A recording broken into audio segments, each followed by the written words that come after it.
Ladies and gentlemen, welcome back to the show. This is Eddie Kai Media. We are your hosts. My name is Ocean Sibiano. I am De La Vieira. What? Should I do a weird accent? That caught me so off guard. But on today's episode, we are going to bring to you guys our trailer reaction of the Black Panther Wakanda Forever trailer that came out at Comic-Con, right? Isn't that came out? I think so. Comic-Con 2022, this trailer came out, and we're going to give you guys our review of the trailer itself. So, first thing I want to do real quick, just a moment of silence for our man, Chadwick Boseman. Just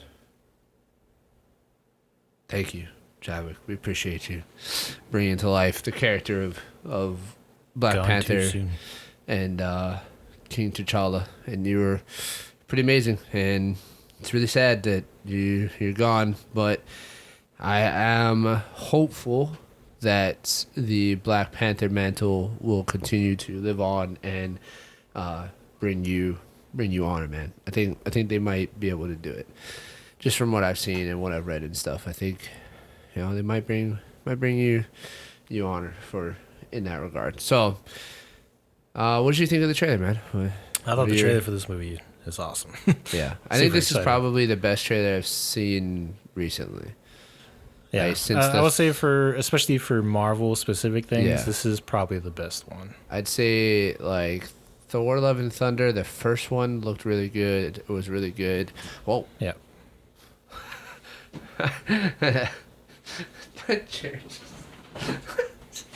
No, I'm short.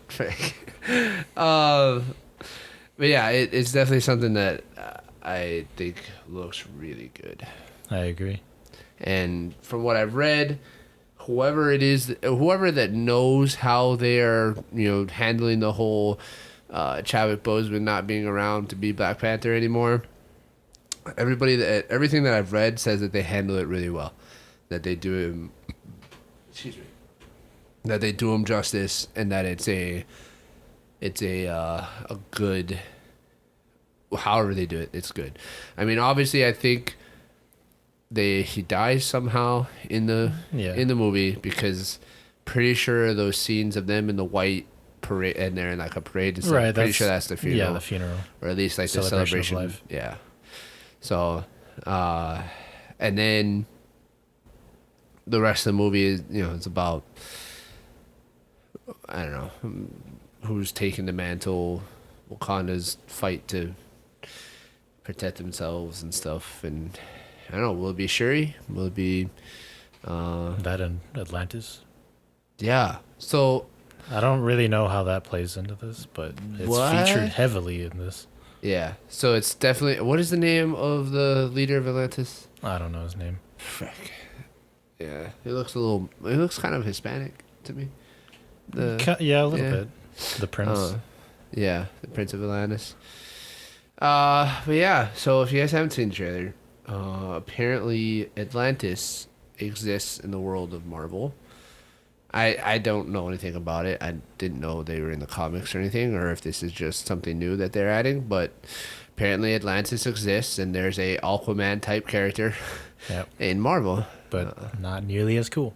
Yeah, nah, sorry, man. Like, not a whole lot of things that DC has done right, but Aquaman is definitely one of them. Casted as Aquaman, and pretty much everything but the movie itself of Aquaman is amazing. I mean, I loved Aquaman. I thought it was decent. The only thing I didn't like about Aquaman was Amber Heard? Black Manta. Which Manta. Yeah. But became Black Manta. Yeah. So, you're not going to top that, You're not going to find someone better than Jason Momoa to play a Aquaman character.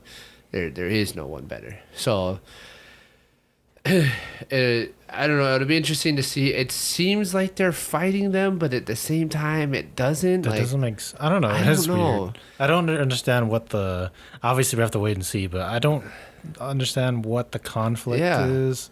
I don't get it either. And then because on top of it, they have the birth, right? The underwater birth of somebody, and it's like, who's that? I don't know. Yeah, is that Atlanteans or is that different or? Because there were blue people and then there were like regular Atlanteans. Like, I don't know. There's just a lot going on in the trailer. A lot of new things to us that we've never seen before. Music's awesome. The music is awesome. But it does what trailers should do. It hypes you up, makes you ask a lot of questions, gets you excited, and I just hope that as we go forward, we don't find too much more out, because this is definitely a movie that I may, like, honestly, going forward, I may just not watch any of the next trailers, because I feel like I got enough out of this trailer to be excited and ready, and I don't want anything to be spoiled. I don't want to have any expectations going into this movie. Yeah, I mean, there's probably only one more coming out. When does this movie come out? November. So it's not that far off. They'll probably put a full trailer out and then some, like, TV spot special stuff or whatever. That's what they did with Love and Thunder. So, but yeah, I might purposely just not watch that stuff just so that I get a fresh experience, because I really enjoyed Black Panther 1. Yeah, it was a good movie. Really enjoyed it. So, yeah. Are you excited? Are you excited for this movie? Or? Yeah, super excited for this movie. Because I know that you kind of, like, Marvel movies have kind of, they're just not on your top of the list for you right now. I mean, they like, it just depends on what it is. Like, all the original, I'd say, like, the beginning of Marvel was super good. Some of the middle kind of gets, whatever, but then the end was really great, and now we're like this like phase 4 is a little weird. It's a real all over the place. Yeah. From what I understand from some of the, like, graphics and stuff I've seen, is that this is supposed to be the end of Phase 4. Wakanda Forever is supposed to be the end of Phase 4. I believe so. And then Phase 5 starts. With Ant-Man? It might be. I'm not sure. Quantumanium? Maybe. So, yeah. It's just it's a new age, I'm interested to see how long Marvel will be able to go for, I'm sure they'll be around for a long time. I think so, but at the same time, it's hard. It's hard to, because that formula it's already not working, Well, I mean, the thing is, like, I think it's just, they're going to make them as long as people watch them, kind of thing. Well, it's backed by Disney, so it's going to go forever and ever. It's just, eventually it's going to get to a point, I imagine, where we personally just don't care as much, because we're just getting older. And it's for the newer generations and stuff. But I'm sure it'll be around longer. I know there's a lot of comic books out there, and there's a lot of characters, and there's a lot of stories, and there's a lot of different variations of stories depending on who writes it and what. But I feel like eventually they're gonna run out. Eventually they're gonna run out of things to make movies about. Because when they make movies, they kind of solidify certain timelines and certain storylines that take place, and then there's a lot of storylines and things that happen in canon outside of the movie that you kind of just wipe off, or you cut out being able to tell that story because you made this movie.